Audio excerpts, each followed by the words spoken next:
Thanks for tuning in. My name's Andre Servin, and you're listening to Off the Roost podcast, brought to you by Off the Roost Custom Calls, turkey calls for the serious hunter. Join me and my co-host, Paul Murdahl, as we delve into the world of the wild turkey, covering everything from calling tips and tactics and hunting strategies to the latest equipment available, featuring interviews from special guests and custom call giveaways. We'll do our best to keep you up to date on this obsession we call turkey hunting. We appreciate you joining us. Now let's get on with the show. Hey there, everybody. You're listening to the Off the Roost podcast, and this is episode 12. Paul, how's your day going? It's going pretty good. Actually, we had the call giveaway here. We announced the winner last week. Yeah. And I got into contact with them, and it turns out they didn't live all that far away from me. So we ended up meeting earlier today, and I gave them their call, and actually Nice. it was two brothers. The one younger brother turned the older brother onto the podcast, and they both entered the giveaway, and the older brother ended up winning.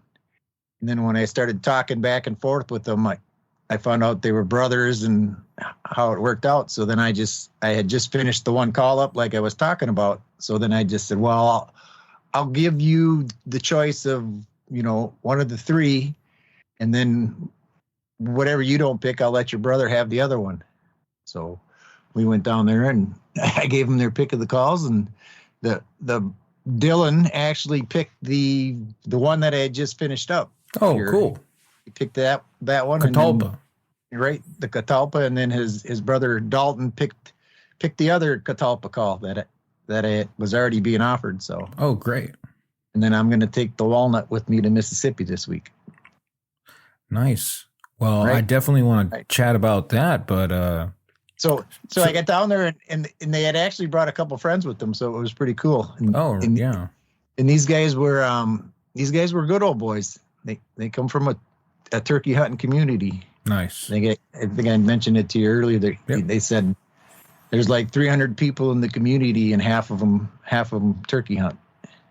That sounds kind of amazing, man. Right. For this, I mean, good and bad, because like, in a sense, like, if you're driving and you see a turkey in a field, they're not going to let you hunt because they're hunting there too.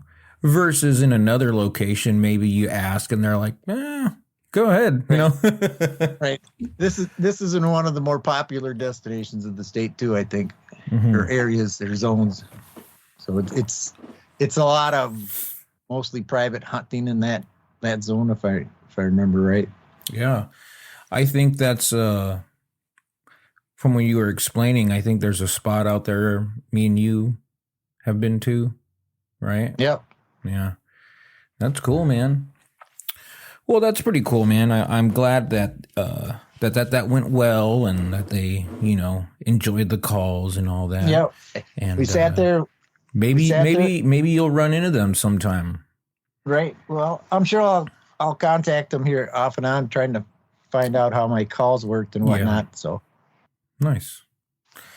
Well, hey, dude, that's awesome, man. So I heard you mention Mississippi. So what's the plan there? the plan, so I believe I'm heading out Wednesday, so I'll drive all day Wednesday, hopefully get there in time, roost time Wednesday night, and then I'll have Thursday to do some scouting, some checkup on some places that I'd hunted last year. Yeah. And then Friday morning we get the starter off. Are you going to be hunting the same areas you were hunting last time? Or are you going to check out some new spots maybe, or? No, I'm sure I'll hang around. I mean, there are areas that I found last year were turkeys I found consistently in the area. I'll probably concentrate more on them areas and not do so much exploring, and then expand my horizon in them areas and the surrounding areas around it, just because I know that there's turkeys roaming around through there instead of, last year I spent a lot of time walking into new areas just to get familiar and look around. And now I think this year going back down, I'll have a few key areas that I'll key on, and then, then I'll be able to expand from there. But I think I'll keep them centered around these areas that I know. I mean, I think it's, I know you spent time checking out new spots last time you were down there, but I think that's a good thing to do too, kind of take inventory, like stack the gobblers up, and so that way, you can kind of bounce around throughout the day if it doesn't work out here or there, or maybe another one wants to play a little bit more than the one you've spent all morning with, and it gives you an area to go to. Right. And I think what's going to possibly make it a little easier this year is last year, the weather was so drastic the whole time I was there. It was from one extreme to the other, and it was up and down, and there was nothing consistent.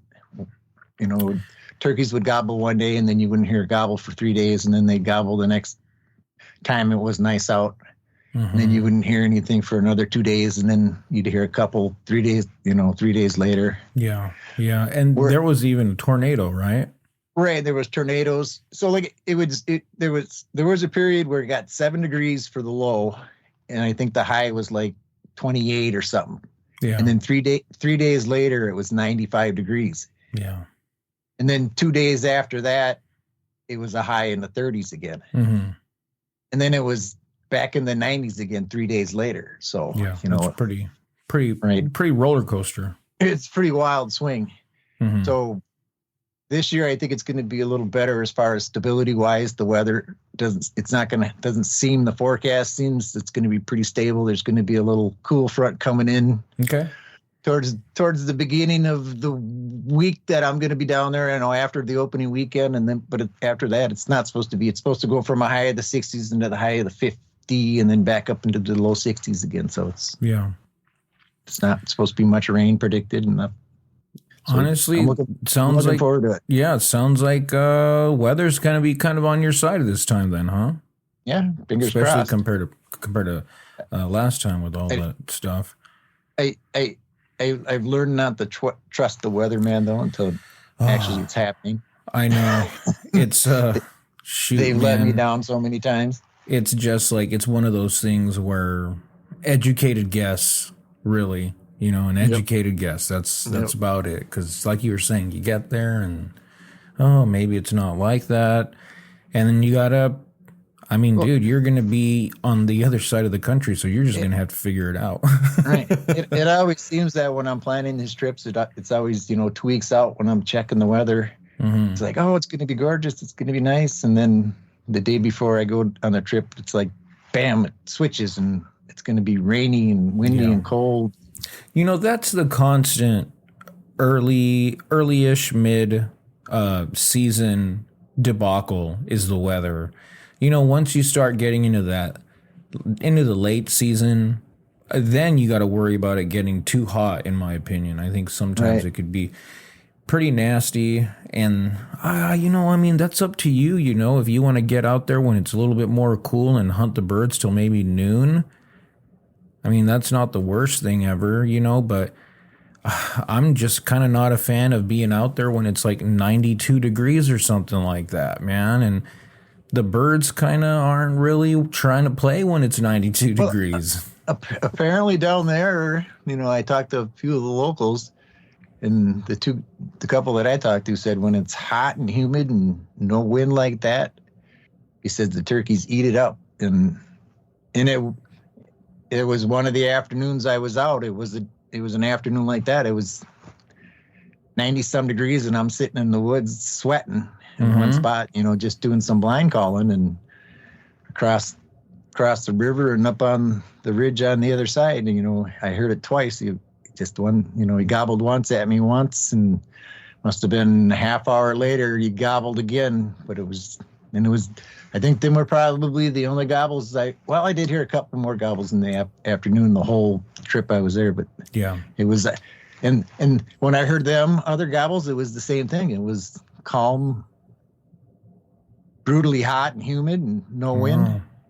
And it was the same thing. I heard them a couple gobbles in the afternoon too. So, well, I mean, that's the thing too about a calm day is your call's going to go further.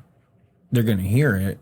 And even if they're loafing under some sort of tree somewhere in the shade, he might, maybe piqued his interest a little bit. And he's like, well, right. Just how we throw out a call, they're throwing out a call. Right. Well, and here to take it to the other extreme, that morning where it got down to 70 degrees, that was the morning that I heard the most gobbling that I had been when I was down there. I heard all kinds of stuff going on. I heard Jake yelps and cackles and gobbling, and they were pretty vocal that super cold morning. So, barometric pressure, maybe. Yeah. But I mean, it's a cold, crisp morning like that compared to a hot, humid afternoon. I would imagine there's got to be different pressures going on there, I would think, right? Yeah. Well, I mean, shoot, dude, these birds, they like keeping you on your toes, and doing things when they're not supposed to and all that. Just like you're saying, that bird that gobbled when it's hot and humid, in the afternoon or whatever, and it's gobbling. Right. So that's why we like it, because you never know what they're going to do sometimes, or most of the time. Yeah, that's the painful part, man. So are we going to get into this thing now? We got to. Yeah, let's go ahead and let's talk about this episode. This is a guest that, for me, it was a dream guest for me. I was really excited to have this guy on, and that guest is Denny Gulvas. And the awesome thing about Denny, first of all, if you guys don't know who he is, I recommend you guys check him out. He has some great DVDs. They're older DVDs, but... Yep. You'll have a pretty good idea of who Denny Gulvas is after you listen to the podcast. Oh, absolutely. All right. But he's got some DVDs that I recommend you guys look into. And the man is about as close as you can get to like a human that's a turkey. He's a human turkey. That's what I'm going to call him. But, he's a legend. He's been involved in the game for a very long time. And I like to say he kind of helped pioneer certain things. And he's one of those guys, too, periodically there's been like guys like this throughout history where they take it upon themselves to study these turkeys out of passion or obsession, whatever you want to call it. And we'll talk to Denny, and Denny will say things like, oh, I don't know nothing about these birds. And it's because he's studied them for so much that it really lets you know, how limited it is, the information that we have. Generally, if you're going to find a person that's been involved to the degree that Denny has been involved with wild turkeys, you're going to start talking about biologists and stuff like that. And Denny, I would probably argue, spends more time with wild turkeys than biologists. 100%. So he is, like you were saying, he is wild turkey. Yeah, I mean, dude, for sure, I couldn't agree anymore.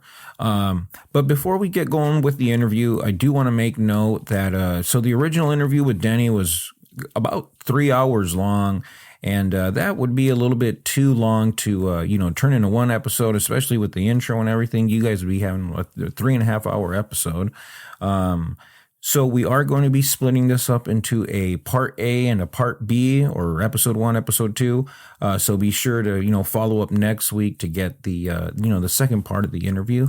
And, before we get going with that, I do want to mention, if anybody's interested in purchasing one of Denny's mouth calls, or maybe you want to get one of his DVDs. I know the first one that I purchased was Challenging Pressured Gobblers, and that was a great DVD.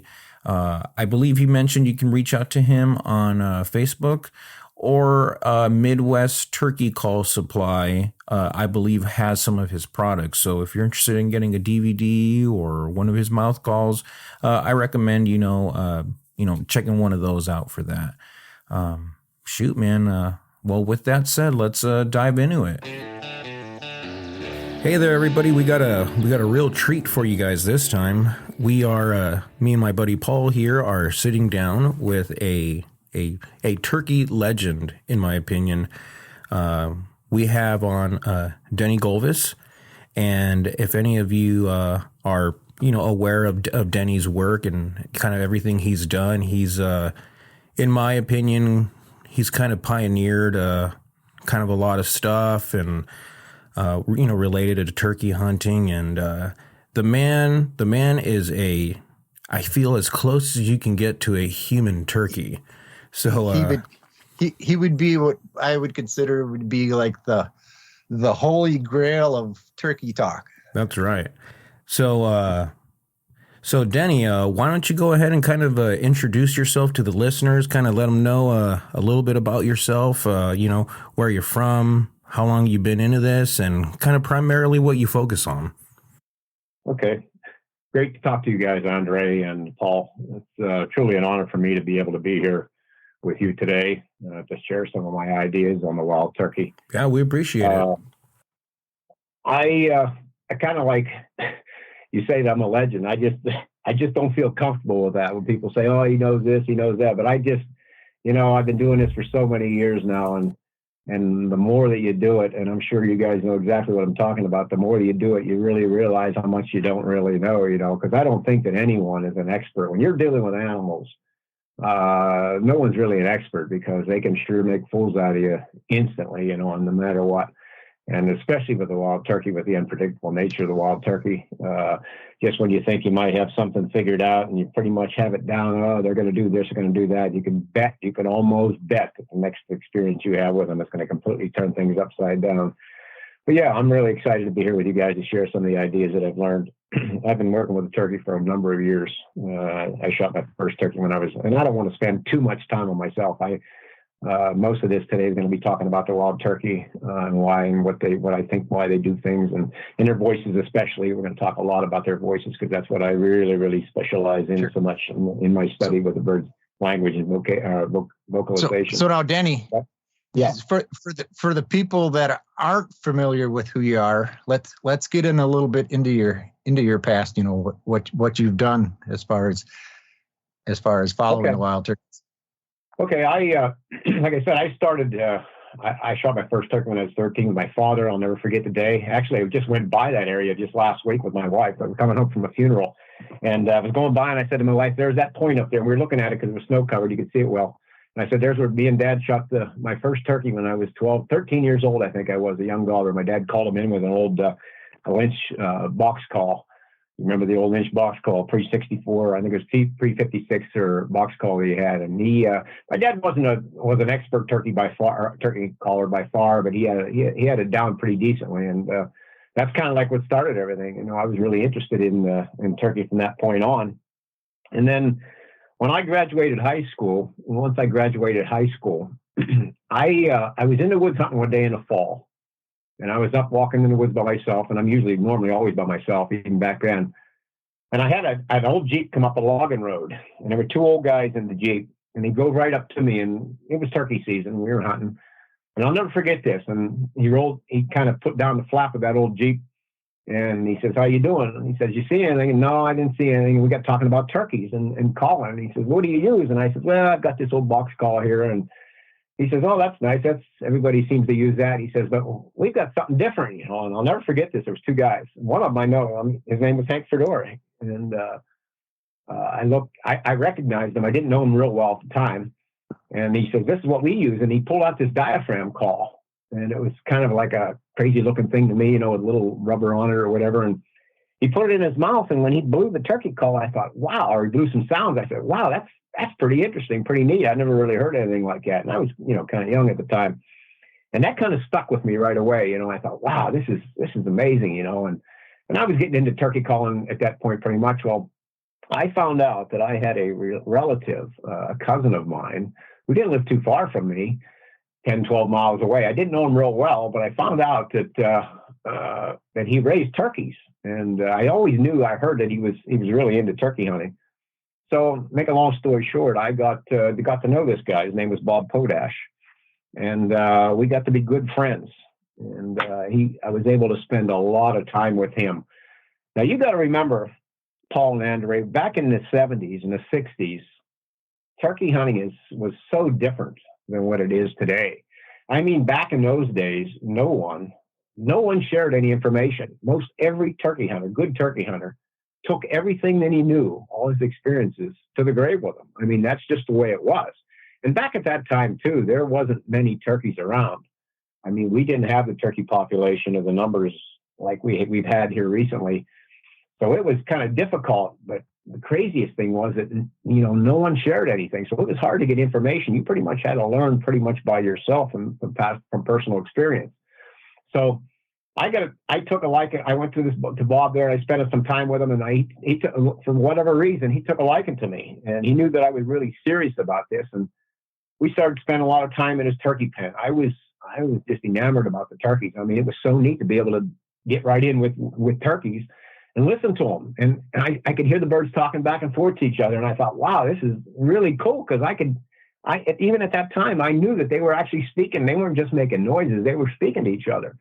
So Bob, he actually made turkey calls at that time. And he knew Hank. He was actually good friends with that Hank that I met in that Jeep that day. And he started showing me a little bit on how he made his calls. But at that time, I really was just not interested in making calls. I wanted to learn more about these turkeys. So I was spending a lot of time down there. Well, as the time went by a little bit, Bob had a turkey room. Now, this was probably about 50 yards from the turkey pen. And this turkey room is where he spent all the time with some of the turkey hunters would get together and they'd talk amongst themselves, and nothing that was said in that room ever left that room. It was kind of like a pact that they had. That's great. And so what we decided to do, because Bob knew Bob studied the turkeys down there in the pen a lot too, and that's how he was designing his calls to sound like what he was hearing in the pen.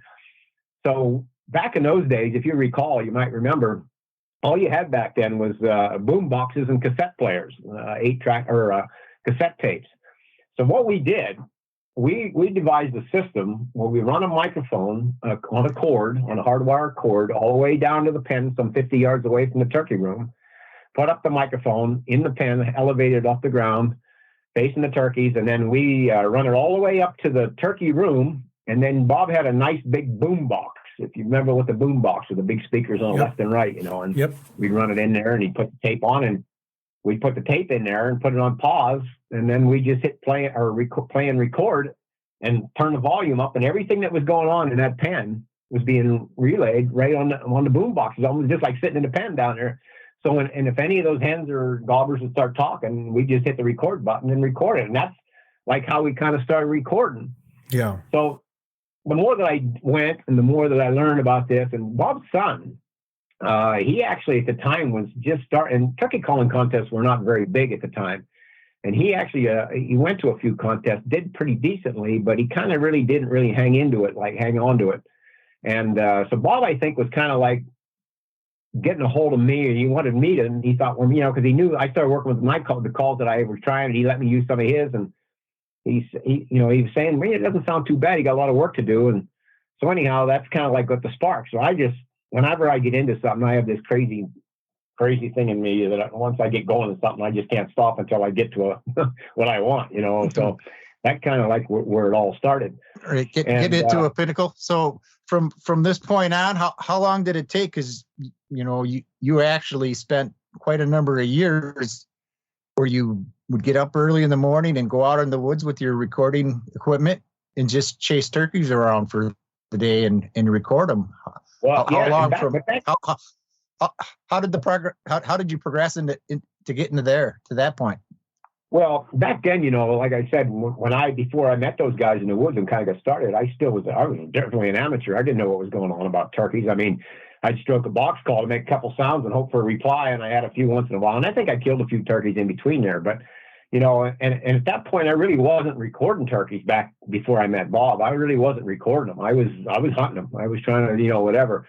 But the more time I spent with the turkeys, I learned that there was so much. I mean, I found out that there seemed to be so much in their language, and it was really fascinating me on how they talk to each other. And I want to learn all there was. And Bob says, well, let's just keep going with this. So we recorded it. And the biggest thing was he was trying to make the calls. And we're going to talk about this later when I talk a little bit about the calls, but he was making calls, and I'll never forget this. A wild turkey, and I'm sure most people listening today, they have and you'll hear me say this over and over again, they have a unique voice. I mean, there's something about it, and you don't notice it really unless you have the opportunity to be close to a wild turkey. I mean, when you hear a turkey at 70, 80 yards away in the woods, you can hear the sounds, but as that turkey gets closer, and if you have the opportunity to have them within a matter of yards away from you or feet away from you, man, the sound is amazing. They have a unique voice, and I'll expand on that a lot through our talk here today. But so at the time, Bob says, let's keep going with this. He says, and maybe you can get in the turkey calling contest. And when he first said that, I thought, oh boy, are you kidding me? Oh man, I'll never be able to do that. But he sparked an interest. I thought, well, maybe. So he says, well, guess what? He says, you start working on these calls. You keep working with these calls, and see how you get with them. Bob's calls, were they similar to what we see in a diaphragm today, or are they more similar to what you've got? Well, they had the similar somewhat shape, but it's really funny. I talked to a guy the other day about this. You got to remember back in those old days, even prior to this, because I've seen some old stuff before that. I can remember I had a cousin at one time another cousin that made turkey calls. He told me this later on.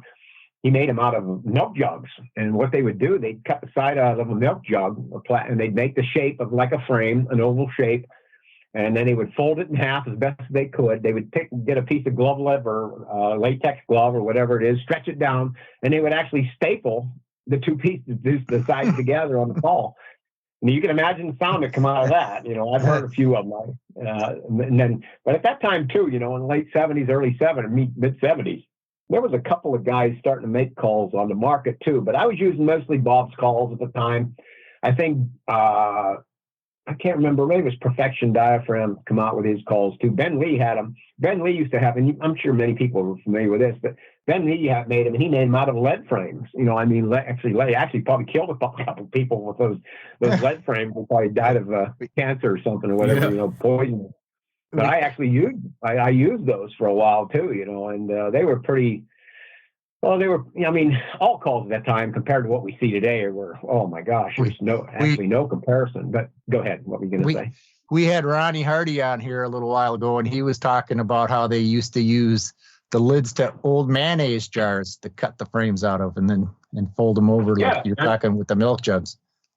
And exactly. And Bob, if you looked at how we cut a frame, we had no machines to do anything like that to cut the frames. We would do them all by hand. And if you've seen some of the first things that I used to cut the inside of a frame out of an aluminum frame, what I did, and I think Bob did the same thing because I think I learned it off him, but I would take a socket from a socket wrench and I would sharpen it down with a file. You can imagine the half moon, the half moon cut, the oval shape of the socket. Sure. I'd sharpen it down and cut it. And then I would just punch the aluminum to get the center out, and then I would use scissors to cut the outside of the frame out of aluminum flashing. And boy, was that! It was rough, but it worked. Sure. It was just it's like anything else. It was a learning experience. The more you did, the better you got at it. So anyhow, back to learning Bob's calls and everything. And he told me, he says, if I would like to see you get in the contest if you want to do it. He says, but I'll let you know when you're ready. So, I practiced, I worked, was down the pen. I'd bring those recordings home, listen to them. And Bob, one of the things about Bob and what he said, he says, he always called him, he says, you listen closely. As we sat there and listened to hands, he says, listen to him. He says, he hears that gruff call. He called it the gruff call. And I spoke about this a number of times. And when he was saying gruff call, today is what I call the resonance of a turkey's voice. Turkey has a natural in-throat resonance. Right. You don't really hear it unless you're right beside them. But all turkeys have that, and naturally it's because it's coming from their voice box, which is located in their neck. As the sound comes up through, as they make it up through, it's that natural resonance, and man, it just, it just resonates. You can't, and that's what he was trying to get. He kept trying to get it, and as he was making the calls, and they get better and better as we were doing it, and I started making calls myself too, when I would go home, and they were they were crude. They were definitely crude, but we started working with it. And we tried to get that resonance, and I've told people about this. And what we did, we had trouble. We had trouble, trying to get that sound. We did, how you blew the call, but the calls just seemed to have a kind of a higher pitch, and we couldn't get that natural in-throat resonance, or the gruff sound, what Bob called it. So, he says one day, I'll never forget this. It was only, I'm talking way back in 1977, 78 or so. How many years ago is that? And, he says to me, let's try something. He says, let's cut these latexes. Let's cut them. Let's put cuts in them. We can probably get that raspy, rough or whatever, And so we did. We cut them. We cut them and we took it down to the pen and started calling to them. And it had a different sound than what we normally had. But still, even like Bob says, you hear that? He says, I can hear that latex. I can hear that. It doesn't sound right. It's not what the turkey sounds like, So, and we did that for a little while. And then we kind of threw that in the back burner and never went with it again. And what's so funny? Here we are now, and probably about 10, 15 years ago, we got almost every diaphragm call company now are making those exact same cuts that we did 50 years ago, 55, 50 years ago. Right. But we didn't like it. I mean, to me, you could hear the latex. It sounded like, it sounded artificial. So we kept working on the calls we did, and I practiced, make a long story short. And I'll never forget, Bob says to me, he says, okay, he says, let's go. Let's find the nearest contest you can go to, he says, and let's go to it, and we'll see how you do. And you can imagine, never been to one. So there was one in Potter County, Pennsylvania. It was Potter County, Potato City Motor Inn. It was a popular contest. At that time, I think it was 1978 when I first went, 77, 78. And man, you can imagine, my wife went with me, my mom and dad, I just met my wife at the time. And my mom and dad went, and my brother and sister might have went too. I can't remember, but Bob and Hank, this Hank that I talked about, they went up also. And I'll never forget, I was so nervous. There we are. I get up to the contest, and it was in behind. It was so funny though, compared to today's contest. It was in. They had a wooden stage set up behind the Potato City Motor Inn Motel, and it was sitting right outside there, underneath some trees, and they had some chairs set up, and that was the big Potato City Motor Inn Potter County calling contest that, I've heard about it before. And I'll never forget, I looked up there, and on stage, talking to a couple people, was Ben Lee. Everybody knew Ben Lee at the time, he was the guru of turkey hunting. And then I look over and I see Terry Rome and Robbie Rome, and Rob Keck. Guys that you've heard about and read about, at that time. And boy, I'll tell you, when I started seeing that, it's like, what am I getting myself into? And Bob, tried to calm me down a little bit. He said, remember now, you know what you're doing. You've been doing this for a while now. Just get up there, pretend you're in the pen, and just go through the calls they asked for. So I was nervous. And I'll never forget this. I went up, and when they called my number, and I went up, and I went through the clock, the tree call, the fly down cackle, and the key run, the basic calls. And I run them through, and I can remember running through them pretty decently from what I was thinking of myself being independent at the time. And I'll never forget this to this day. When I come back down off the stage, and I sat down next to my wife, and there was a number of people sitting there, and she looked over at me, and I said, "Phew, I'm glad that's done." And she looks at me, and she had a funny look on her face, and she said, "That guy sitting next to me right there, he said you sounded like a duck." And I'm like, oh my God, did I just make a fool out of myself? I thought, you got to be kidding me. Because I was going for that gruff call. At that time, everyone was doing a yelp, a high-pitched yelp. Everybody was doing exactly the same thing. And I come in with something that was totally different, like a completely different sound. And I'll never forget when my wife told me that, my heart jumped. I couldn't believe it. I thought, did I just embarrass myself? And I looked over at Bob, who was sitting about 25 feet away from me, him and Hank, and he winked at me. And I thought, wow, maybe it wasn't so bad.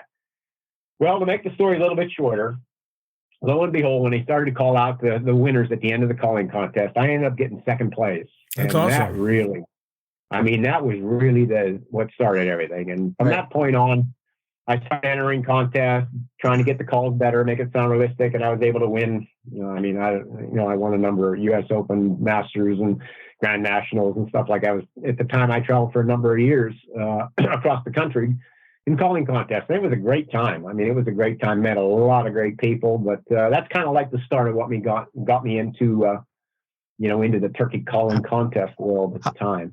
How many titles do you have, Denny? I'm not going to sit here and go through my titles. I won the U.S. Open 4 times, the Masters 3 times, and then the Grand Nationals and, state and stuff like that. But I'm not comfortable with saying that kind of stuff. It was a good time. It was a good time. Well, I would imagine during that time period, you still had to learn quite a bit though, with meeting with all the other. every, and I like I said to you when I started this, when I get into something, I get kind of crazy, I'm getting mental about this stuff. And I just wanted to do all I could with it. I wanted to try this and get this. But my main thing at the time, and I even talk about this today to a lot of guys that I'm trying to help in the contest world. I wanted to be like the real turkey. I wanted to sound like a real turkey. And I'll never forget this because we went to, I didn't win every turkey calling contest by far. There was a lot of them that I didn't win. And, I was traveling and whatever, and I was trying to figure out why, whatever. But see, a turkey calling contest, basically, it centers around human opinions. Right. And that's kind of like the downside of a turkey calling contest because, like everything, everybody has a different opinion. And, you got everybody's got a different turkey sound in their head too. So what you think sounds turkey isn't what the other guy thinks. The guy that's judging you might think sounds turkey. Paul, that's excellent. That's right. Exactly the thing, and unfortunately there's a lot of guys that don't really know true turkeys. And I'm trying to say this today to a lot of people that unfortunately, they're just not really sure of what real turkeys sound like. And here's what I have found out over the years. Up until today, the biggest thing is it's so much easier for us to hear human calling and kind of sway ourselves to human calling than what real turkeys sound like. And unfortunately today you're seeing that, a lot of guys are just listening to other callers.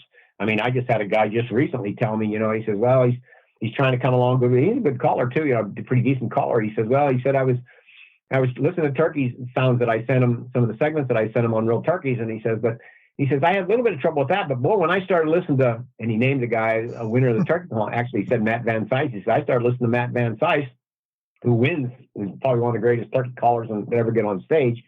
And he says, I've been listening to Matt Van Sice. He says, and man, he says, I call and instantly started getting better because I can call just like Matt.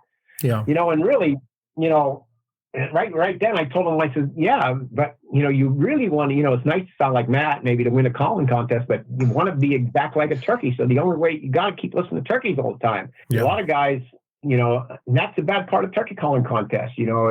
I would be, the ideal world would be to get 5 or 7 judges that are that do this every single day, that really study turkey language. But, how many people do you know out there that really do that? There are very many people, not very many people obsessed enough to do that. So that's kind of like somewhat of the negative things. But turkey calling contests are fantastic fun, though. And the biggest thing about them is that it keeps you working at your calls. Otherwise, most guys, if it wasn't for turkey calling contests, many guys wouldn't pick up the calls. Denny, now that this is where I can see all your DVDs and all your turkey sounds that you got coming into play.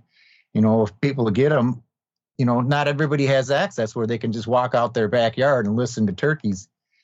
And if they start listening to real turkey sounds, then they'll get a better idea in their head of what they're trying to accomplish. And that's it. There's no by far, there's no better way to learn turkey sounds. And, think about it, common sense. Why wouldn't you? Why wouldn't you be listening to the real thing to make it sound like the real thing or to talk like the real thing? Because that's the real world. And that's one of the reasons I started doing what I'm doing. I studied, like I said, I got into calling contests. And when I got out of calling contests, pretty much right around the same time or so, see, I was hunting turkeys up at that time. There's kind of an interesting story there. And I've told this many times, and I hope I don't keep sounding like I'm repeating myself to anybody might be listening. But, at that time, I was hunting turkeys just like everybody else. I'd go out and shoot a turkey. And, in Pennsylvania here, our limit was 1, and it was so exciting, it was really nice. But I can remember coming home and thinking, wow, man, I got the whole season to go here. And I maybe shot third on the second or third day. And what am I going to do now? And at that time, I was into photography a little bit. I had a 35 millimeter camera, and I was taking pictures of grouse and deer and everything, and, I thought to my wife, I said, I'm going to start try and take some pictures of turkeys or something. And the ideal world would be, man, if I could just have a video camera where I could actually see and watch them and listen to them too, have the audio. And back then, there was much out there. My dad did some camera work too. He had an old, you might remember, I think it was I can't remember the millimeter now, whatever. They used to have the old cameras where you used to put it on film, and then you had to go get them developed. And you had a 30 millimeter, I think it was. I think it was 30 millimeter, something like that, yeah. And my dad used to, he recorded all the family. I had 4 brothers and sisters, so he recorded us as we grew up. And I took a fascination to the camera, with that. that's kind of like what kind of got me started out too. But anyhow, back to the turkeys. I told my wife, I said, man, wouldn't it be nice? And we just got married at the time, and, we didn't have much money at all. And I said, man, if I could just afford to buy a camera. I had a decent job, just started a decent job, decent paying job. And I said, if I could just buy a video camera, I said, and man, when I shoot a turkey, then I can go back out and film them again, and learn whatever they can do. And so I started. That's what I did. I started going out right away, with a camera, and I started filming and trying to film. That's the key word, trying to film. And it was a whole different world. I found out right away. I mean, I would get gobblers' attention, and I'd start calling to them, and they'd start coming in, and I'd get them to about 35 yards, 30, 40 yards away, and then they'd start walking around me or going by and everything. And, I come back and look at it, and there's that dot out there going by, I'm thinking, wow, man, I got to, I was frustrated. I started to get frustrated. I didn't know how to get them closer. I needed them closer because you got to remember all these years prior to this, I was shooting them at 35, 40 yards away when they got to that point. I didn't really learn or do what it took to try to get the turkeys closer. Yeah. And I come home one day, and I'll never forget this. Is a true story. Honest to God, this is a true story. And I come home one day frustrated because I had some really nice gobblers in that day, but they stayed out there, and I told my wife, man, if I could only. Now she already knew I was kind of a little nuts anyhow, but I told her if I could only tell these turkeys that I'll never hurt them again, never hurt them, if they'll just come in and let me take their picture. And what I meant at the time was video. And I'll never forget this. She looked at me and rolled her eyes and said, man, you are losing your mind. And she said, how could that ever happen, And I'm telling you, Paul and Andre, listen to this.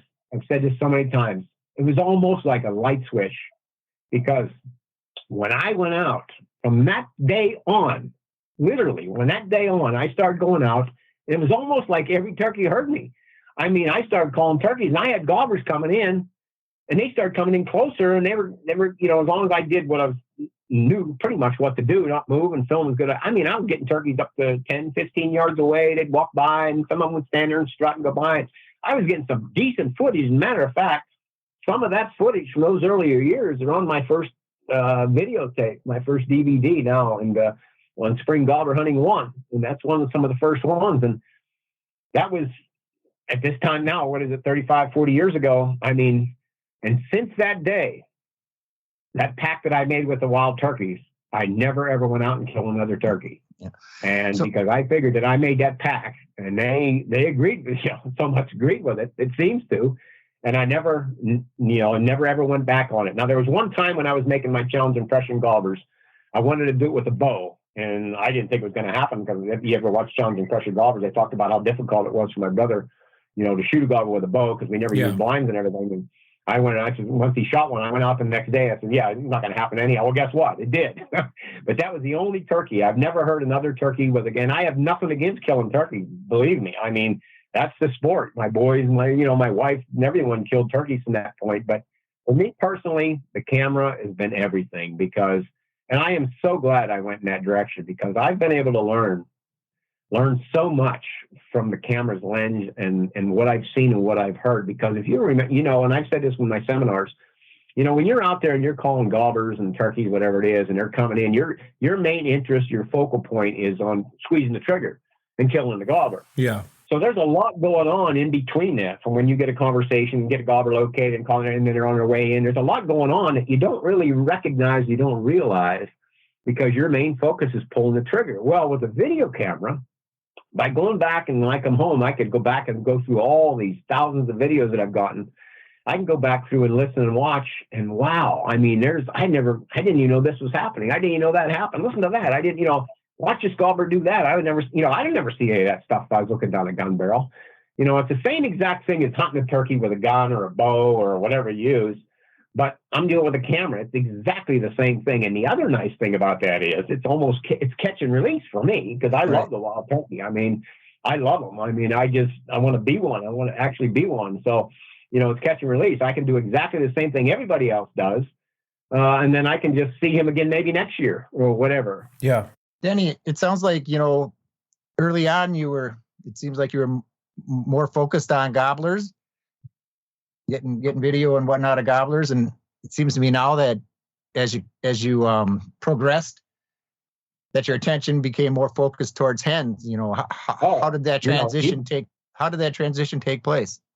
Well, even like I was saying, I was always into turkey language, their voice. I was enamored about it. I mean, it was like amazing. I listened to them back and forth. So I want to learn more about that. And I can remember, even like today, here, I'm 68 years old. I can't remember what I did with my key just a couple minutes ago.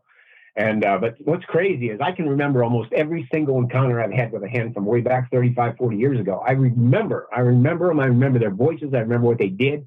I mean, that is so cool. But so what I learned, I filmed gobblers for a number of years. I mean, I filmed anything that happened. I loved the hens. I welcomed the hens at that time, of all those years, I welcomed them.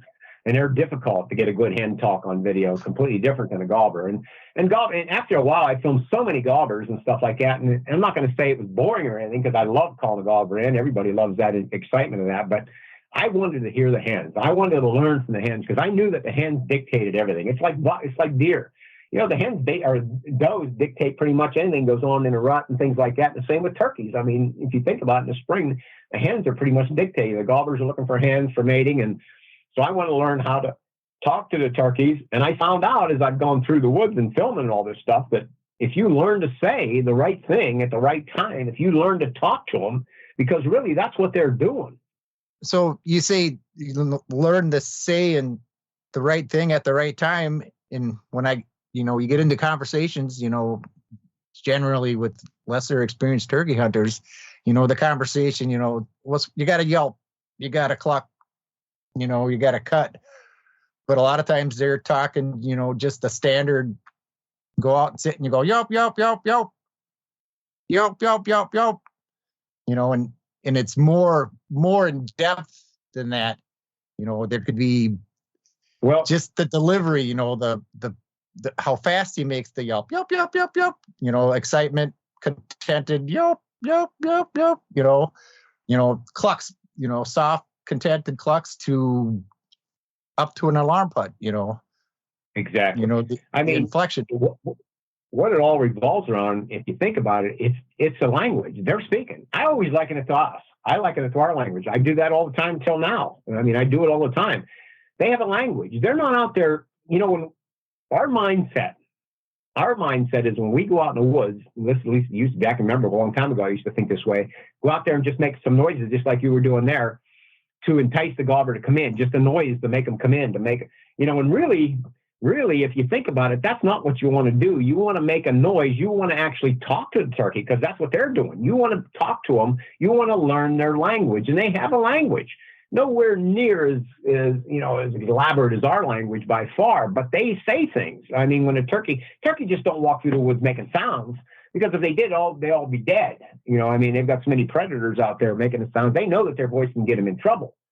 So they speak to each other. And the more you spend time with the turkeys, and this would come through the many recordings that I've recorded, the times that I spent under the roost and all this stuff, and we'll talk about the roost here in a little while. But I mean, I've learned that they actually speak in each other. And I listened closely to how they speak to each other. It's very similar to the way we speak. I mean, like when a turkey yelps, turkeys have different kinds of yelps, and you touched a little bit on it there. They've got questioning yelps, they've got assembly yelps, they've got come here type yelps and calls, and clucks, different kind of clucks. Clucks, there's a lot of different clucks. Everybody thinks that a cluck only means one thing. Mostly they anticipate or equate a cluck to where are you? Well, there's way more than where are you clucks. I mean, They've got your turkeys do happy clucks, contented type clucks. Then they go on the up and and it's so close. It's razor edge close to start to get to what we call a warning note, but it's not so much a warning cluck. What it is really, it's like I see something, but everybody kind of be aware and look, and they that's when they ever see something move or whatever. I'm not sure what it was. One of them will just give up. It's not a strong thing, it's just a little bit. But every turkey of all the years that I spent so much time right with the turkeys, every turkey in that group right there, every head will be up instantly. They recognize that as like, everybody look out, something's going on. And then they get the real intense warning notes that are like, everybody out of here. So, there's a lot. And that's just the clucks. You got different kind of fly down cackers. You got different kind of keys. Every one of them make a little bit different. And that's what I've been learning over the years. And it's just a nonstop learning process. It seems that the more time, the biggest thing about wild turkeys, and all animals, I guess, but turkeys especially, they're so unpredictable. That's just part of it. They are just the most unpredictable animal there is by far. I come to believe that they really don't know what they're going to do in the next 2 minutes. They're really not sure what they're going to do. So, you might have someone out there say, well, this is what you do right here. When a gobbler comes in or when a hen comes in, do this, do that, because he's going to do this and she's going to do that. As soon as you start saying that, you're just setting yourself up to be, for failure, for sure. That unpredictable nature that's what it is. And really, that's the one thing that draws us every single season. The unpredictable nature, and, as we were getting into the fact that, are you sure what you're saying to him is what he's receiving? Getting a conversation online with guys all the time about, a cluck can mean more than a cluck, and a yelp can mean more than a yelp. In the, I guess, where am I going with this? I understand what you're saying for sure. And get back to what I was saying there. If you can, the more time you spend with them, the more time you spend listening to them closely, and if you have the opportunity to be with them too, to be able to watch them, you start to see things happening like the way they're talking. The way they're talking. You start to learn that language. That when the hen's like. And again, I liken it to my language. Like when I'll yelp to a hen, if I want to I create scenarios all the time when I'm in the woods filming. I create scenarios. I want to make it as natural as possible because that's what we're doing. I want to be a turkey. What would a turkey do at this time? On my challenging pressured gobblers, I really emphasize that. Every situation, I put myself as being a real turkey out there, a real hen, or whatever I want to come across as. I want to pretend that I'm really one of those. So that's how I thought.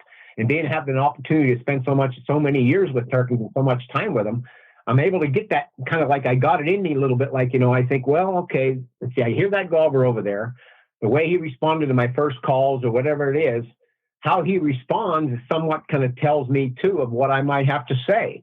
If he's more hesitant when I talk to him or whatever it is, I know that, he's not really that excited to talk to me or whatever it is. I might have to try to change his moods or whatever it is. Nothing ever works all the time, but the biggest thing is to actually think like a turkey. And now that's easy for me to say because I've spent my life with them, but it's you can only teach that so much. You've got to put your homework in.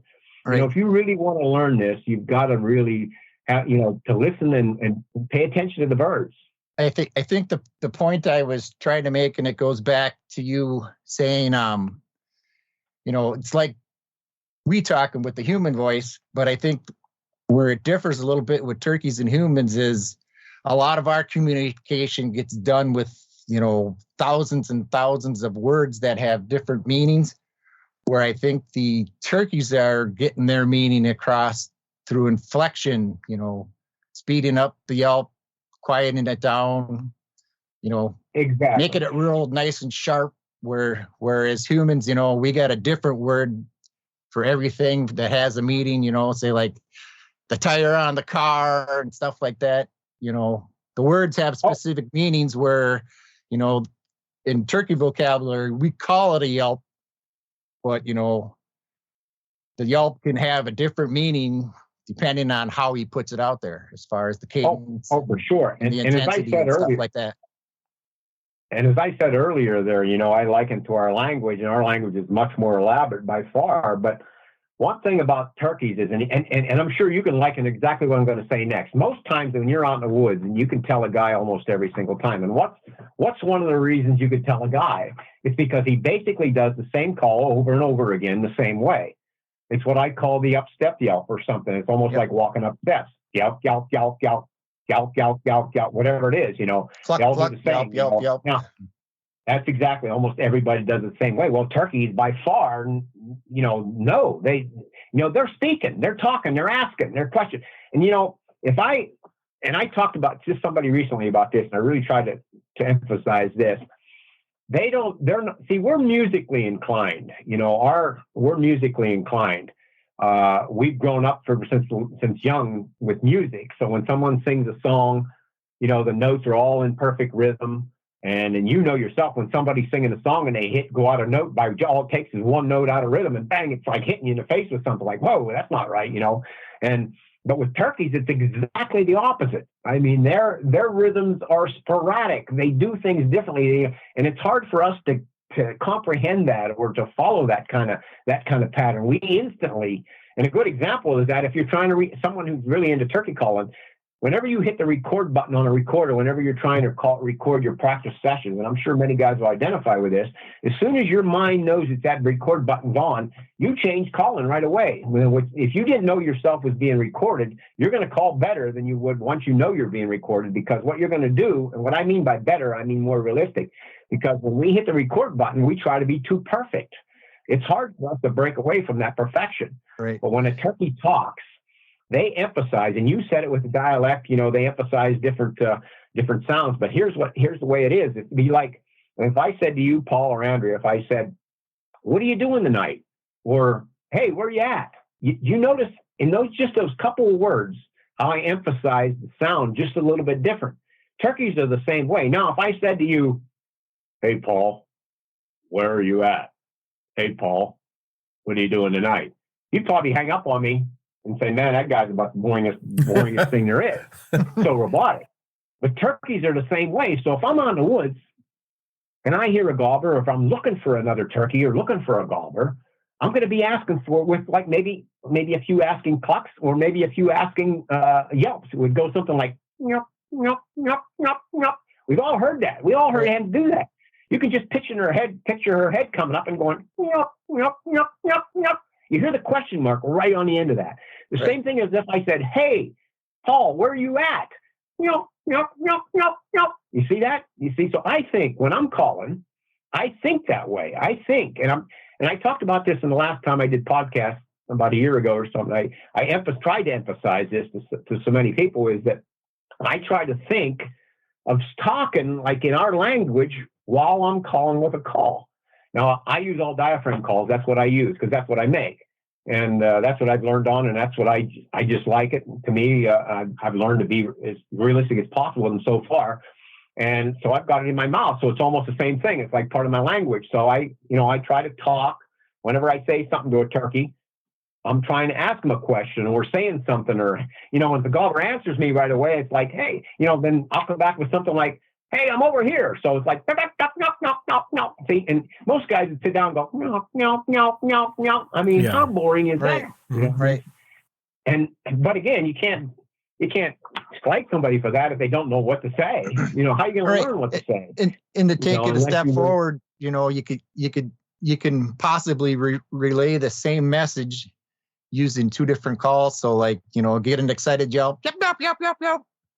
Or you can relay the same message by giving them a quick cut. Pat, pat, pat, pat, pat, pat. You know what I'm saying? Exactly. Now, if you came to my house and I said to you, Paul or Andre, "Let me hear your yelp," I mean, more than likely you're going to get the call out. You're going to be a little nervous or something. You're going to say, and you're going to go, "Meow, meow, meow, meow." I'm thinking, everybody does that. Everybody does it all the time. And we talked about that already. But how many guys is going to go, when a guy does that, that tells me he knows what turkeys, or he's going to go, because that's what turkeys sound like. That's what hens sound like. So about 24 years ago, to learn some of this stuff better, and it kind of, like I said, I'm always trying to get hens to talk, and I always was, so I could learn from them, and it's hard. So one time I just happened to be underneath a roost, and I went in early in the morning, and I was close to it, and I still send this segment to a lot of guys. It's called the Pine Roost. It was one of the first ones that I ever recorded. And I remember I set up my microphones. The turkeys were in the trees and these pines in front of me in this pine grove, and they were pretty close too. And I just sat back and turned the camera on, and they let them talk back and forth. And I never went home. I mean, I couldn't believe it. I went home and like, "Oh my gosh, listen to this hen, listen to that hen, listen to her talking to this, that hen's talking to that hen. I mean, holy geez, listen to that young gobbler answer," and whatever. And that's kind of like what got started about the roost segments. And that's why I put so much emphasis on it. And this will be the 24th year I've been doing this now. And it's difficult. It's difficult, but I'm telling you, it's the most rewarding thing when you're really learning turkey language and how they speak. I'll sneak under them an hour and a half before, or whatever it is, before daylight, in the pitch black, dark.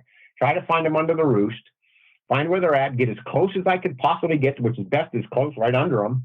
You got to go in like a church mouse, because even though everybody thinks they sleep pretty soundly, they don't normally sleep real soundly. And I learned a lot from all the years of doing this. I mean, they're aware of little things going on around them, even though they're 35, 40 feet above me. I mean, they can recognize different things. So you got to go in like a church mouse almost, and then find a tree where you're going to set up. And imagine one little break of a branch can change the whole thing. I mean, I can tell you things you wouldn't believe, some of the experiences I've had, but I'll usually get under them, pick up my set spot. Now that's nice. I got a nice tree to set by or a stump to set by, but now I've got to run my microphones out. I've got two microphones. I've got a left microphone that I run for stereo effect and a right microphone. And I usually run them about 20, 25 feet apart. So now I've got to get the microphone out. So I've got to crawl my stomach out as quietly as I possibly get the microphone out on the left and on the right. And then I get back in my setup position. And now it's just a matter of sitting and waiting, keeping my fingers crossed and hoping for the best and hoping that they talk. And I'm telling you, there's just something about it. If you do this a few times, and I'll never forget, I talked to Chad Claycomb because he's done it for a while too, a little bit. And it's really it's kind of a personal thing. You know, once you get in position, you got your mic set up and you know, there the turkeys are. You can see the jabs up in the trees there, you know, the blobs against the night sky. And it's just like, oh, wow, man, I can't wait. You keep your fingers crossed hoping for, and every roost is different. Sometimes they don't say anything. But one of the big advantages of this roost talk or learning this roost talk is that what comes out of it is what I call the natural social talk. And that's something you don't see very often today, or you don't learn from today, because, you know, if you look at any YouTube video out there or whatever it is on, you know, a hen coming into a guy's calling or whatever it is, almost always there's some kind of stress involved. You know, the hen's coming in, she might be lost. The hen's coming in, she's looking for another one or whatever it might be. You can learn from every one of those by far. You can learn a lot. But there's always some form of stress in the turkey when they're coming in a situation like that. Well, now reverse that. Now I'm sitting under these turkeys. They have no idea that anything's there. It's just another day to them, and they're waking up. And that's when you start to hear the wake-up call, or a lot of people call it the tree call, the first sounds that the turkeys make as they let each other know as they wake up that, hey, I'm still here, I'm over here, I'm over here. You were talking about, you know, they can get vocal and sometimes they're not. Do you find that their vocality, I guess, for lack of a better word, would be, you know, associated time of year? You think it's weather related? You think it's a combination of all? You know, it's a combination of all. It's definitely, I mean, you never know, you never know how to flock. You know, we didn't know what happened yesterday. You know, what did they run into last night before they went up in a roost? You know, the weather might have something to do with it. The wind might be blowing. There's cold or rain, or all that has an effect on it. And every time it's a little bit different. The size of the group means a lot too. I like naturally the bigger, more turkeys, the more talk probably going to come out of it. You get under a big roost like that. Wow. I mean, but my point was, is this social talk is so different because it's the natural sound. It's the stuff that, like, if me and you and 5 other guys were in a room and we're talking, or a group of ladies were talking back and forth to each other, it's just the natural stuff that they're used to hearing. You know, I mean, this hen's talking to that, and if you listen closely to this stuff, you can start to hear, you know, some guys will listen to that stuff, and, you know, like the segments that I'll send them or whatever, and they kind of like, they don't hear what's really going on there. They just hear a bunch of turkeys going back and forth making sounds. I would say when, you know, for the better part of my, and I just been thinking about this when you were making your points before, for the better part of my, I guess, my turkey hunting experience, I guess, for 30 some odd years or whatever, I found that I've gone from, you know, you get in a flock of turkeys, you hear all the commotion and stuff like that, and I just took it in as general turkey talk. I didn't separate out, you know, there's that hen, I want to talk to her and get in a conversation back and forth with her, or that gobbler there, and just pick that specific gobbler and I would just be blindly calling to the group, just throwing yelps out and hoping to get a response instead of trying to initiate conversations back and forth with the individual turkeys in the group. Whereas, you know, the last few years, 10 years or so, maybe I've been more focused on, all right, I hear that hen, she's real vocal, she sounds a little aggravated, I'm going to try to get in a back and forth with just her and tune out all the rest of the gobblers as much as I can, or all the other turkeys. Yeah. And a key word you said, there's hope. I mean, you said, well, I hope that I would get something going on. You know, that's, you know, as an amateur, I guess, you know, when you first start doing this, you are kind of hoping that turkeys answer, you know, but once you learn this somewhat, you kind of like, you join in, you know, I mean, you learn. But what I was getting at when I was talking about this is that when when you start to learn and listen closely, you'll hear this hen talking to that hen. And then you'll hear that hen talking to this hen. Or you hear this hen talking to that gobbler on the other hillside. And after you start paying attention to that, but you know, the best time to listen to this stuff is like when you're laying in bed at night with headphones on. I mean, that's probably the best, because you can just, and like I said, what the recordings that I have, all the stuff that I have is just, it's almost like the sound quality, the microphones are top line quality microphones. And it's just like being there. I mean, it's when you've got good headphones on or a good speaker system in your computer system. I always advocate computer system I've got the system I have here is incredible. Listening back on my stuff, I can actually rattle the windows in my house with just the gobblers drumming.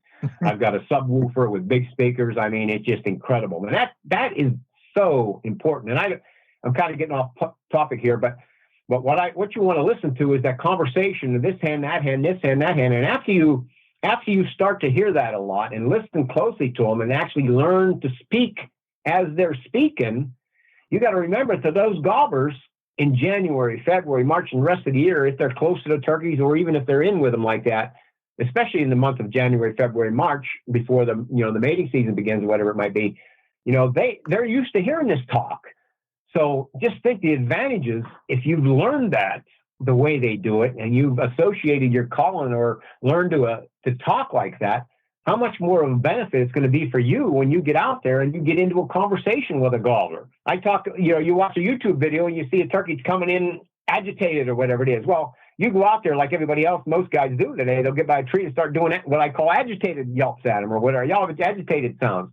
Well, you go out there and you start, I can guarantee if you went out in the woods right now at this time of day anywhere, and you started giving out some of the stuff that I see on Facebook or some of these explanations people or demonstrations people are doing where they'll get their calls and gah. If you went out there and started doing that unnatural sound just come right out and start doing it, every deer, every bird, every squirrel, everything's going to take off cover because like, what the heck is that? Sure, there are times for agitated or excited talking, but it's usually led in, it's led into from something else. Right. So you got to learn to do it the right way right. But how do you learn that? There is only one way. I mean, you've got to learn from the real stuff. And that's these recordings. I'm telling you, I've seen things and recorded things that you could not even believe. Getting back to what you were just talking about in the calling, and they're calling back and forth. And I'm pretty sure it was you that I had heard, I think maybe on a Pennsylvania Game Commission episode where you had talked about, how acute a turkey's hearing is, that when another turkey gobbles or makes a call, a turkey that was already calling will automatically stop and listen. Yes, you're leading into what I call the turkey's vocal reflex. And I was going to talk about that a little later on, but I guess we could talk about it right now too, because it's probably one of the most important things and something I learned I really didn't learn it that many years ago. And I see other guys talking about it now, but years ago, and we all know this, turkey has what I call an incredible vocal reflex. We can liken it to gobblers. Think about this. How many times have you heard 3 young gobblers standing next to each other, or 4 young gobblers, 3 or older gobblers, don't matter the age. And they're standing next to each other, and a jet airplane goes by or a crow goes over and caws. And as soon as they do, the lead alpha gobbler is the one usually that coughs out the first gobble. And when he coughs out the first gobble, the next 3 standing next to him gobble almost immediately right on that first gobbler's gobble. So it actually sounds like one gobble, but really you've had 4 different gobblers gobbling, and it sounds like one gobble. I mean, we've all heard that before, and it's like, to me, it's incredible. I mean, I've seen it thousands of times over the years, and I thought, wow, that is amazing. I thought, what a reflex. I mean, if me, Paul, Andre, Paul, and myself, and then maybe another guy would be standing next to each other, and I said, okay, get your devices. What are you going to gobble with? Gobble whatever you want to. Now I'm going to be the lead gobble. Okay, I want you to follow me. I'm not going to tell you when I'm going to gobble, but I want you to follow me. And if you want to wait for a train or a crow to go or whatever it is, but I want you to follow me with your gobbles. Now get ready, whatever it is, and as soon as I gobble, it's probably going to go gobble, gobble, gobble, gobble, gobble, gobble, gobble, gobble. I mean, it's going to take 1.5, 2 or 3 seconds between we're all done. Well, our reflexes are nowhere near, like they are. And that's what just really intrigued me. I thought, wow, this is fantastic. I just can't believe that vocal reflex, how quick it is. So I started thinking about it. And then, so I went back through some of my recordings. You know, I'm always listening to them every single day, all my hen recordings. And I thought to myself, I started hearing things from hens that were very similar because they also had that vocal reflex, that ability. And where I really noticed it was when, and I talked about this in my seminars, even back then, several years ago, is that if you had 3 different hens standing next to each other, and one hen would just lift up and she start yelping. And if she starts yelping and another hen next to her would maybe just give out a couple cuts or whatever it is, that first hen that started calling, yelping, maybe she could be into her 4th, 5th yelp. As soon as that other hen made one sound, that first hen will stop immediately. I mean, boom, that quick. I mean, if you start watching for this, it's amazing and how often that happens. You know, even if you listen to a hen yelping somewhere in the woods and a gobbler gobbles to it, she'll stop instantly. On many of my recordings in the roosts and things like that, you know, the hens would be talking and a gobbler would gobble. That hen right in the middle of her beautiful yelps as I'm recording it, boom, she stops right away. And this is so characteristic of them. And I thought, wow, that's fantastic. But what does that mean to me? You know, really, and I got thinking about it and studying it and whatever. But really, there is something to it if you liken it to our calling in our, you know, in our language when we're talking like this wild turkey, because what that tells me, that vocal reflex tells me that the turkey is listening all the time. They're listening as they're calling. That's how, I mean, their sense of hearing is so acute that they're actually listening as they're calling. So think about it. So if I was out there in the woods and, you know, and I'm thinking, so if you could get into the mindset of actually listening while you're yelping or listening while you're cutting, it's going to give you the cadence that's much more natural to a wild turkey. You know, like an old mother hen, if she has her young separate or whatever, and she's standing out there and she starts going into some assembly clucks and maybe assembly yelping or whatever it is, well, she just don't go out there normally and start running them out. She's listening as she's doing. The same with a young bird keying or whatever it is. They're listening as they're calling. And if they hear a response or they hear a bird, well, they stop and they think, oh, is that one? Is that a response? So that, you know, that's what gives us these, like you hear a hen, she'll go, yep, yep, yep, yep, and she'll stop. You know, that's natural. Instead of going, like we always go, nyah, nyah, nyah, nyah, nyah, then we listen. You know, we are so accustomed to calling and listening for a response instead of actually listening while we're calling. And if you could learn and you practice this a lot, if you're really into this, if you practice that, it's amazing on how that will change your cadence when you're in a conversation with a real wild turkey. It's just much more natural because they do it. And that's something that's really was, I mean, it was an eye opener for me, you know, I mean, really, and I really try to use that a lot. It's hard. You got to think that way too, you know, because, you know, it's that human thing you're always used to. Well, it's, you know, everybody calls and then they listen. They call and then they listen. No, call and listen while you're calling, and it can make your calling much more realistic. I think you know, you get into the single yelps and the double yelps where you're just going yelp, yelp, yelp. I think that has a lot to do with what you're talking there too, and it's a call that's underutilized, I think, by most people. And I haven't started doing it here until recently, where you just let out the one yelp. Most of us are, especially today, you know, because we can hear so many different calls. You get calling contests and everybody's doing, you can go on Facebook and listen to hundreds and hundreds of people doing their calls, whatever it is. And mostly everybody runs. And guys will send me their segments that are calling. And I've dictated so many times, going like, why did you just send me 25 yelps in a row? I mean, if I'm going to put you in an overlay, and I'll talk about the overlays later, if I'm going to put you in an overlay, you know, why aren't you sounding more like a real hen? Sure, they'll yelp 20 times, 25 times, or whatever it is on a specific situation. But, you know, where's the single, double note, triple yelp or whatever? You know, I mean, that's, you know, in the natural woods, turkeys use that much more than anything else. It's that asking type yelp. You know, everybody, where you at, or something like that. You know, that lighter stuff. You know, as I said earlier, their voices get them in trouble. So those little light yelps. You know, another thing we talk about, you know, we all know that the gobble, but I've studied this somewhat too, you know, that we all know the gobble is the, you know, basically the mating, pretty much the old mating sound, to, you know, for in spring, in mating season. That's the one when they're trying to find hens and whatever it is, whenever a gobbler gobbles in most situations, you know, the hens hear that gobble. If she's interested, she's going to come and they're going to meet in a strutting zone area or whatever it might be. When we go out in the woods, we kind of reverse nature. You know, a lot of guys don't think that, but what happens is, we go out there and we're out there calling and we're thinking, why ain't he coming? Why ain't he coming? Well, basically what you're doing, you're trying to reverse what he's used to. a gobbler's used to a hen coming to him because that's just what he's used to. So here you are, you got this hen out there and she's not coming, especially the gobbler's been in a high pressured area and he hears that calling over and over the same way over and over again. It's like, why, if this is the hen, think about common sense. See, common sense is everything with us. We have the ability to use our common sense, where we can actually think, where a turkey really don't think. Everybody thinks the turkey's smart. A turkey's not smart. A turkey is wary. A turkey, from the day it's born, it hatched, there's always something after a turkey. So they basically live their lives in danger. They're always spooky of everything. That's just, and they have to be, otherwise they wouldn't survive. So you got some of these old gobblers been shot at or whatever it is now, and he hears the same call coming from the same place all the time. And some of these old gobblers have heard this before or whatever it might be. And, that's why they hang up, or what we call hanging up, or whatever it is, So what we do, a lot of times what we're doing is we're trying to reverse nature when we call to them. So, but we, Right. you want to actually think about an actual conversation somewhat. What, as I said earlier, I said this in my Challenging Pressure Gobblers DVD a number of times. I said, you got to pretend that you're a real bird. What would a real hen do in a situation like this right here? If that gobbler's far enough away from me, and this is a good technique, am I going to sit down here and he's 200 yards away across the valley? Do I want to have to call him across the valley or across that swamp or whatever it is if he's far enough away? Or am I going to tell him that, yeah, hey, man, I want to meet you. Hey, I'm over here.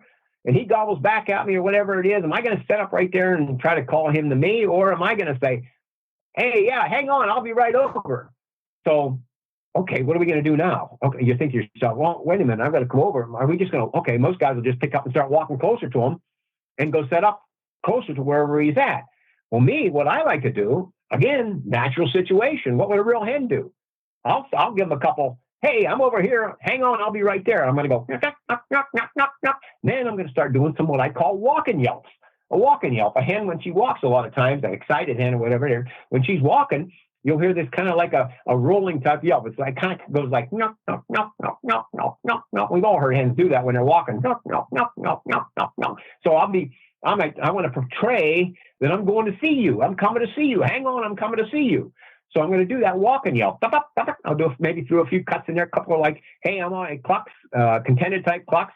And then I start walking towards them. And I don't keep talking the whole way. When I go another 50 yards, I'm like, just let them know I'm still here, coming. Then when I get to a comfortable distance, I don't want you to be careful. And hopefully he's answering once in a while. And then sometimes they'll do, depends on his mood. Then I'll find a comfortable setup spot. And we'll talk about setup spots a little bit later on, how important they are. And then what I just did is I portrayed a scenario, a natural scenario that he is used to, he's used to hearing. That's what he lives. That's what he's used to.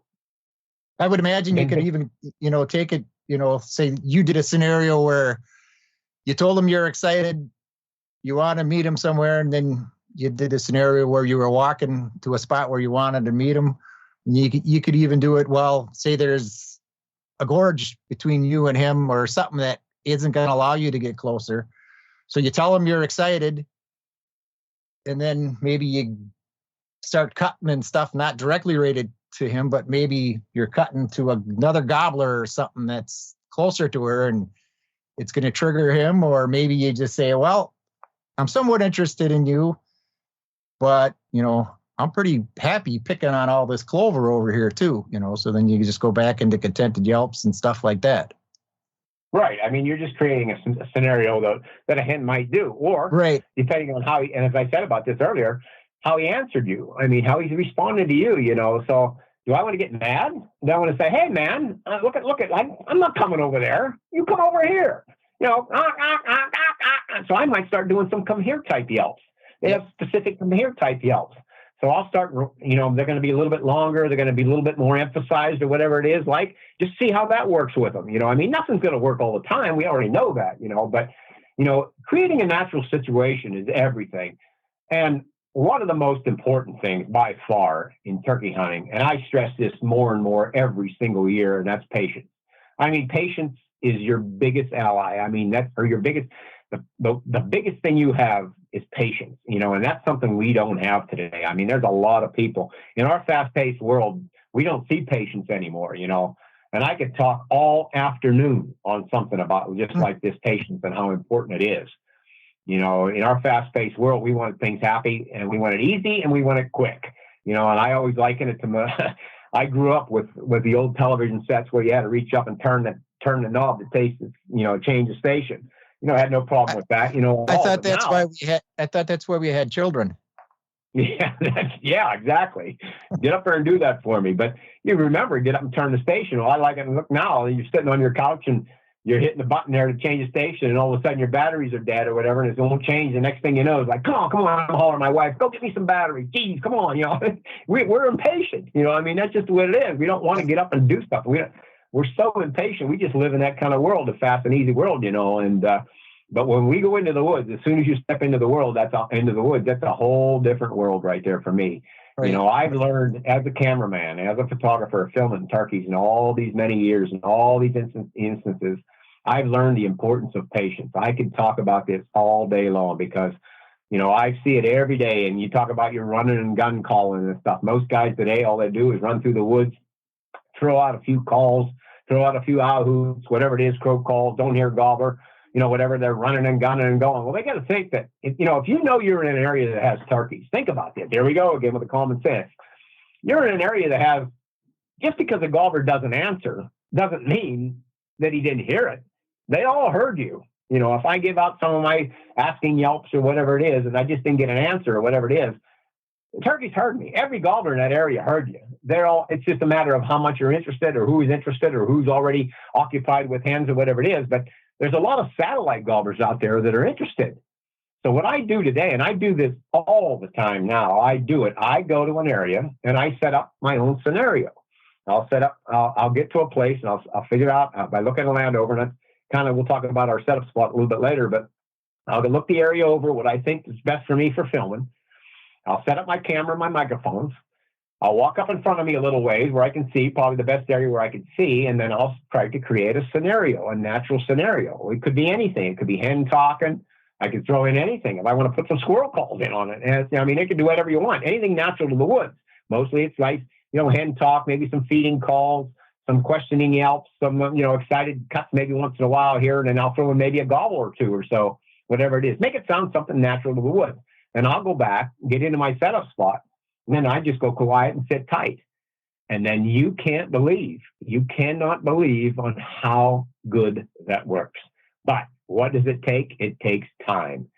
Because you got to remember that when you do that, all the turkeys in the area heard that. They all heard it. Everyone is interested to different degrees. And there's going to be gobblers out there, like I call them satellite gobblers, whatever it is. They're the ones that probably didn't gobble, more than likely didn't gobble. And they're going to still come and look. They're going to come and look and see what's going on over there because, there's some over there. I might want to go check this out, but it might take me another half hour to go over there. And a lot of them are cautious on their way in. So this is where patience comes in. This is where your woodsmanship ability comes in too. So here you are, you're sitting in your setup spot and you're watching and you're listening and you're waiting. And I never call from that point on, hardly ever call unless I really have to, because I already set it up. I'm just going to be patient now. And I've learned this as I've got older. But I can sit forever. And a lot of guys say, well, I don't like to deer hunt turkeys. I don't want to say, well, you want to kill a turkey? You want to hunt them or what? Or you want to run through the woods, but I can't tell you how good that works. And the other thing is there's an art to that too, and I've just learned that a lot too, since I've been doing this a lot.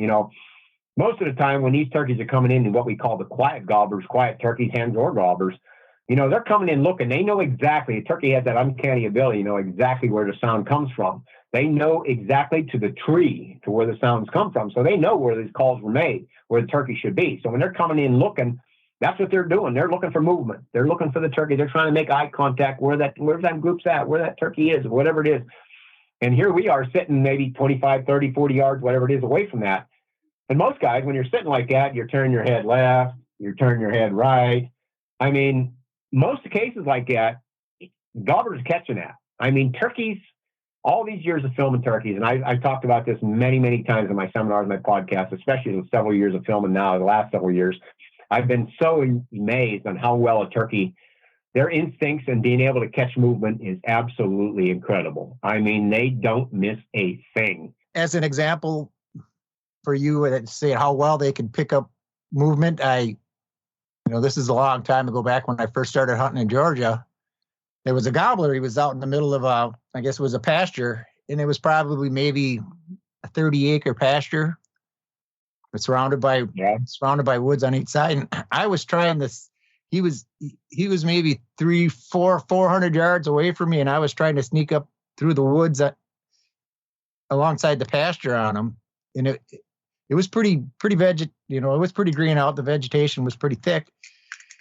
And every once in a while I'd be able to see him through the leaves to check on where he was at. But then I had my head down and I was walking, and I picked my head up, and I was still 400 yards away from this turkey. And there was a hole in the brush that was about the size of my head. And that turkey picked my head in that, picked it out, put my head in that little hole about the size of maybe a volleyball. He spotted that, and he cruised out of that field so fast, I couldn't believe it. From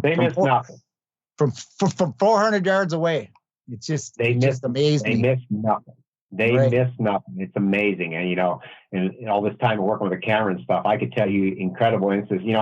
I'm sitting there filming, I got 35 hens in front of me and a couple of young gobblers strutting around the hens and whatever. And, and many of these times that I do this, in, like I said, January, February, March, whatever, and it's cold. It could be 18, 19 degrees out. And I'm buckled down. My biggest pet peeve when I do this stuff is to never let a turkey know that I'm there, because that can change the whole thing. It could change the area the whole time for a long time. So I gotta, when I get into a setup spot, I'm pretty much there until the turkeys are gone.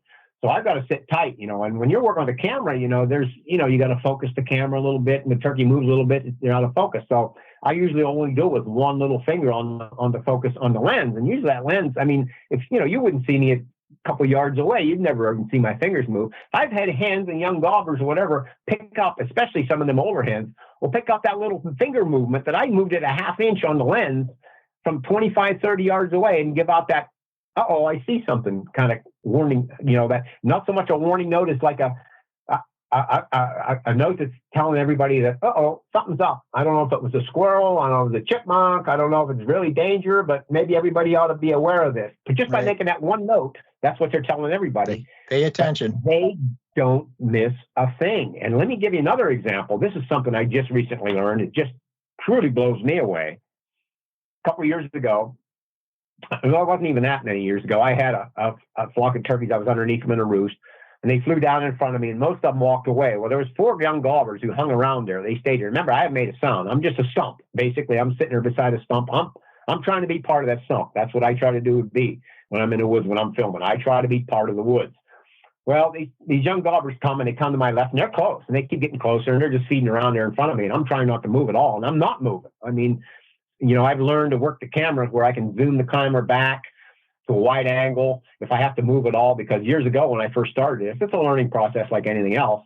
You can't, like when you zoom in on a turkey, and this makes sense, when you zoom in on them and if you keep trying to keep them in the lens, in focus or whatever, in the lens, in the scene, you're gonna have to move the camera to keep them in there. Well, if I move back to a wide angle, I don't have to move it hardly a fraction of an inch and still have them in the scene.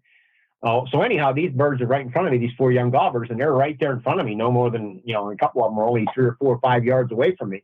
And I'm not moving. I am absolutely stone still, not doing anything.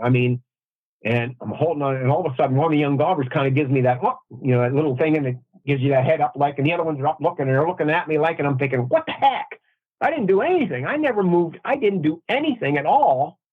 And then they kind of just hung around there a little bit, and then they slowly started to work their way away. When they were gone, I sat and thought about it, because I do this with all of them. I take every situation apart, try to study what just happened. And I'm thinking to myself, what did I do wrong? I never moved. I did not move anything. And then it hit me. Holy geez, what do you mean you didn't move? You got to breathe. I got to breathe. And you believe that I know that those turkeys actually could see me breathing, because we can't. That's the one thing we cannot do. We have to breathe. So with every little breath, there was a little movement. If you think about it, and think about this, when you're out in the woods, a tree, if you look at a tree, it never moves. The stump of a tree or a stump or whatever, it never moves. It's solid still for forever. It just does not ever move. But when I'm out there and I'm a tree or supposedly a stump, there is a little bit of movement there. My breathing, you can't sit perfectly still. There's always going to be some movement. So if I tell you that turkeys can see you breathing, some guys won't believe me. Well, you can take this to the bank. They can. They can. Now that's really taking it to, razor's edge, but they can, they don't miss anything. These turkeys, they're amazing. They're absolutely amazing, especially today. They've got to be, with our predator population so much. Another thing I noticed in all these roostings I've been doing for 24 years now, I notice a lot on how much more aware these turkeys are before they come out of the roost. I remember when I first started this, they'd wake up in the morning and they'd talk back and forth to each other. And next thing you know, boom, boom, they start coming down. Now I watch all these hens up there, and a lot of them, and the young gobblers too as well, but especially the older hens or whatever, they're looking the area over. They're really looking the area over before they come down. They know that when they come down out of that tree, there's a chance of being ambushed by a bobcat or a fox or a coyote or whatever it is. So they're really, really looking things over. Or even just a guy. Yeah, even just be a guy. Even just a hunter sitting down there. Denny, there's something I kind of want to mention that I've been doing recently, and I'm curious to hear your thoughts on this. This is something that I maybe figured out maybe a few seasons back, and I actually figured this out with a deer, and I've utilized this with turkey. My theory is that turkeys and deer, they're used to seeing predators.